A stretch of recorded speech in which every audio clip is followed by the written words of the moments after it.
Red Vera shut the door behind him and slumped down on a chair, frightened. It had happened again. His body was still shaking, his muscles still aching. This time it was a stranger who unknowingly showed him the color. The stranger in the bus was so tired that she put her head on Vera's shoulders. On her head was a red hair clip. The moment the red clip touched his body, electricity shot through his veins. All of a sudden, Vera wanted to get off from the seat or push the woman away. The bus was crammed, so he even tried to offer the seat to another man, but he refused. As always, Vera was beginning to feel nauseous. If he didn't get up soon, the red clip would turn him mad. So although he was about to step out on the next stand, he stood up from the seat, and the moment the driver stopped the bus, he got down. It was better to walk away alone to the house rather than be in the bus and scare people away. From his very birth, Vera suffered from this strange disorder which had no name and which wasn't listed in any medical books. The color red haunted him. Every time he saw color red or came in contact with it, a strange feeling erupted within him that he couldn't shrug off. A friend wearing red t-shirt, a colleague handing him a red pen, his mother asking him to pass red chili powder. Anything red touching him via another human triggered a bizarre range of symptoms inside his body. He would feel like an electric shock had been shot through his body. His mind would start churning fearful thoughts, and his stomach would pulse to the point that he would start feeling nauseous.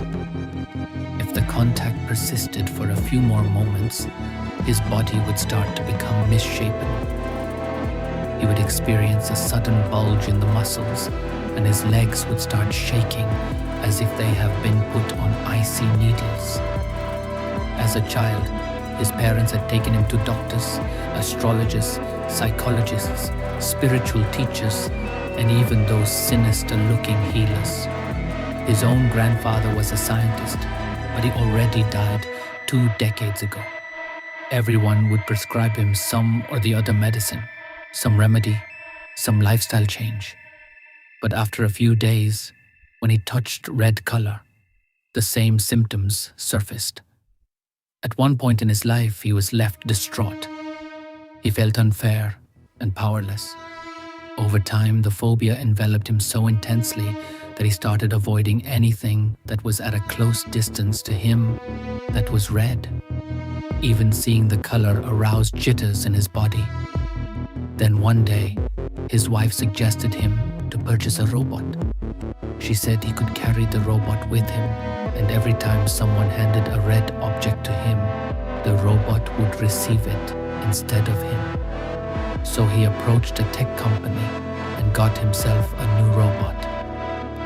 The robot was designed to understand a human's instructions, so there was no need of remote control or something. As days went by, Vera started to become obsessed with his robot, which he had named Thyward. Every time someone approached him with an object that was red in color, he instructed Thyward to receive the object. While Vera had discovered a previously unknown bliss, others were getting more and more annoyed with him every passing day. One day, for instance, there was a festive celebration in his office, and a female colleague walked towards him to give a hug. He extended his palm straight on her face, indicating her to stop. When the colleague arched her eyebrows in confusion, he looked at Thyward and commanded, "Give this lady a warm hug." The lady was dressed in a red gown, and after what Vera did, she marched away from his cabin, cursing him with angry words. Then the other day, his young daughter came to him to show her new doll. The doll's dress was woven in a bright cherry red color. So before his daughter could come close to her, he instructed Thyward to take the doll and give compliments on his behalf. The little girl snatched away her doll and ran out of the room, crying and screaming. While others became flustered with the presence of his robot, Vera was beginning to feel powerful. He felt a sense of influence and authority that he hadn't felt since his childhood. He felt control over his body, something which he never did. As time went by, he started treating people like they didn't deserve to be with him. Even when the object involved was not red, he started pushing people away, avoiding communication and closeness. Although everyone around him had understood his pain and had stopped giving him things that were red, yet he avoided them. He was angry that all of them had caused him so much suffering by mocking his disorder and playing with his sentiments when he was powerless. He banned red clothes in his house. Even when his wife desired to buy a new set of tablecloths, she held back her desire because of him.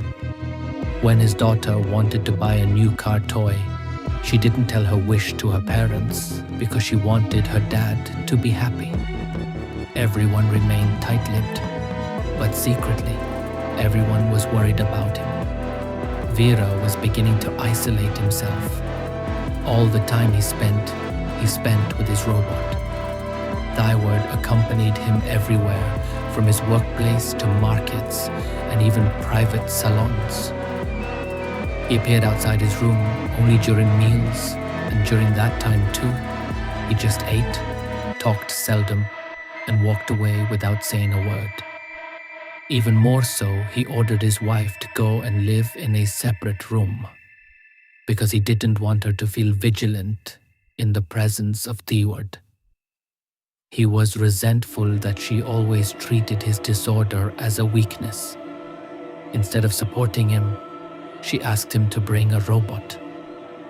Vera lost communication with the world.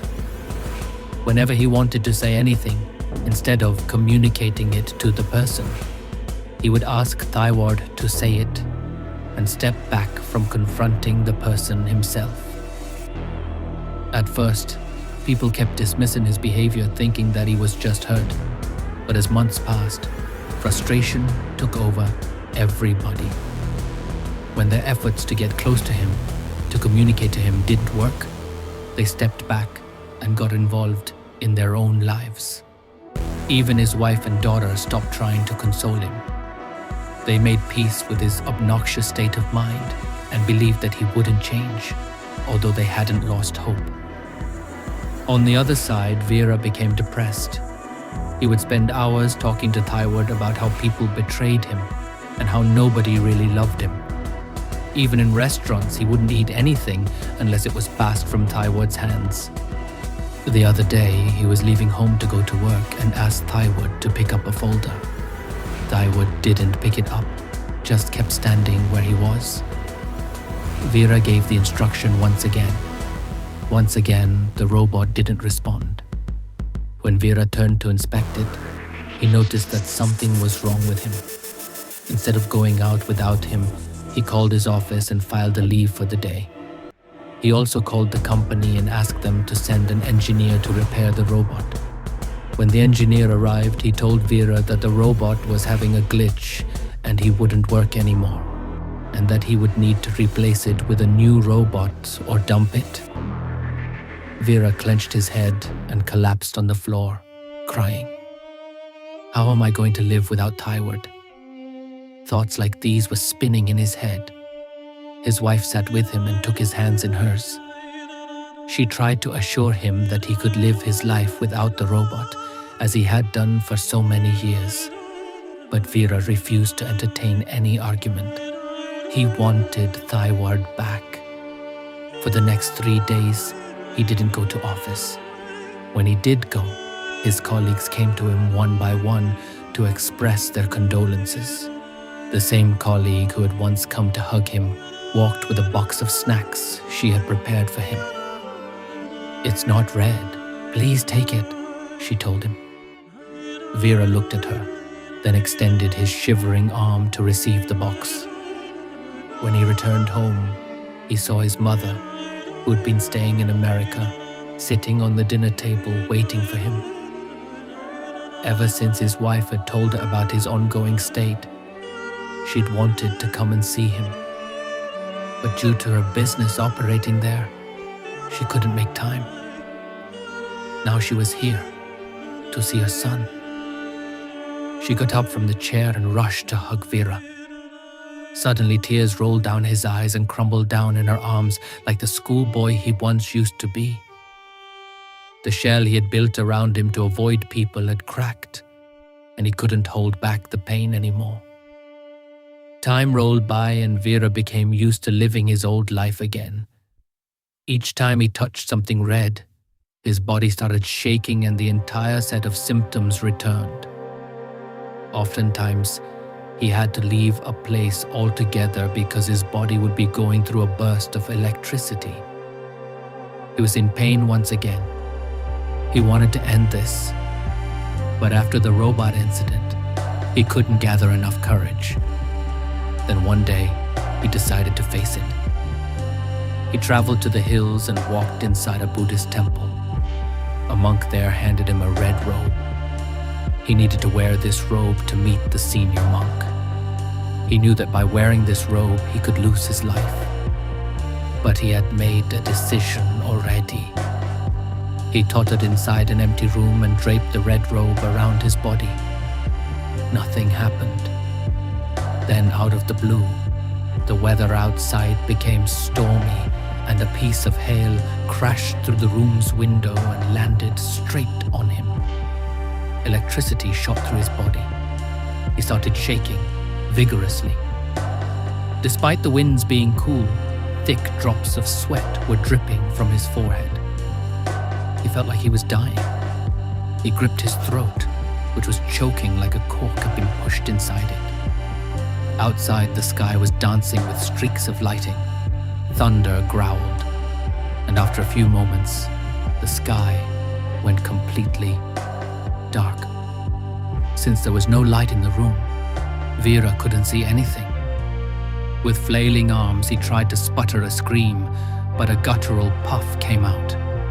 He dropped down on the floor and kept on wrangling with the unseen force. When he stood up, his eyes were blood red, his lips curled in a grin, his muscles bulging out and lust pouring his veins. In another moment, a monk walked in and stood beside him with a candle in his hand. "What happened to you, young man?" the smiling monk asked. "I don't know. I need water." Vera's body molded to his normal self. The grin turned into a smile, and his eyes turned innocent. The monk smiled back and said, "Come, the senior monk is waiting for you. You can have water on the way." Inside the tower, the hallway was resplendent with tiny dot-like yellow electric lights.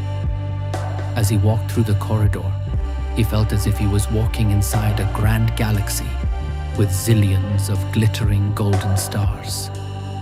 The corridor ended in a room. Being on the top story of the tower, the room was cool. Outside the window was another tower encapsulated by trees. He was dressed in a flaring red robe, just like Vera's. His hair trickled down his shoulders, and his thick beard indicated that he hadn't shaved in several days. "So you are here, frightened of red?" the monk asked. Vera looked at him, startled, and said, "How do you know?" "Don't worry, the red won't bother you anymore," the monk said. "What do you mean?" The monk walked to an attic and took out a book whose cover was wrapped in red velvet. While he turned around for the flicker of a second, Vera's body turned into his aggressive self. His eyes turned red, his mouth curled in a grin, and his hands eager for bloodshed. He was about to grip the monk by his neck when all of a sudden his body shifted to his normal self. The monk handed the book to Vera and asked, "Do you know about your grandfather?" Vera answered, "Yes, of course. He was a scientist." The monk sat down in front of him and said, "No, you have been lied to all these years. Your grandfather wasn't just a scientist, but also a great sage. This is your grandfather Mamasa's book. He gave this book to my father, who was his student. What's so special about this book? This book contains the key to your destiny. What? What destiny? Am I special? Yes, in a way, yes, you are special. In what way? When you were born, my father, who was working as a psychic doctor, noticed that you were born with the incarnation of a devious monster. When you were born, he was afraid that curse and misfortune would befall upon the family. So with the help of my father, he inserted this chip inside your body that will alert you each time you touched red. Each time you got triggered by the red, it was actually the monster trying to wake up. It was waiting for the right time to wake up. Now, it is... Before the monk could complete the sentence, Vera took the book from his hands and in one stroke captured him in the grip of his elbow. He twisted the monk's head until he was suffocated. Once the monk was puffing with lack of oxygen, Vera tossed him like a piece of cloth and slapped him on the floor. The monk was still breathing, but he wasn't in a condition to get up. Vera put the book near a candle's flame and dropped it where the monk was lying. While he stepped out of the tower, the book turned into embers, and the monk ran to save his life. He could feel an unusual electricity pulsing through his veins. Vera was no longer afraid of the color red. Red means blood, and today, by tasting it, he had become powerful. He had gotten only a small distance when the young monk shot an arrow at him from the temple. The arrow sliced his back. He pulled it out and kept on walking. The eerily setting sun was glaring down the sky with a fiery orange color, sneering from behind the grey-silver clouds. On the way, he killed 8 people, the blood of whom was now dripping from his body. As he entered his house, his wife and daughter were staring at him in horror, blood splattered on his hands and face. Before they could ask him what happened, he gripped both of them, tucked them under his elbows, and squeezed the life out of them. Hearing their screams, Vera's mother and a house servant rushed up the stairs. When they saw what was happening, they too started screaming. The servant was about to run away when Vera stretched his arm. Like the branch of a tree, it extended and entangled the servant in a coil-like grip. While the servant lay dying, Vera turned to his mother. "Vera! Vera!" His mother screeched, but as she tried to run away, her foot slipped on the blood splattered on the floor. Vera dragged her by her hair and, like a sports ball, tossed her down the staircase. She went rolling down the stairs and fell on the first floor with a thud. She took a hiccup and died. Vera growled with laughter that echoed through his house. Outside, thunder crackled in the sky. Pressing the dead bodies under his shoes, he walked out of the house in search of red.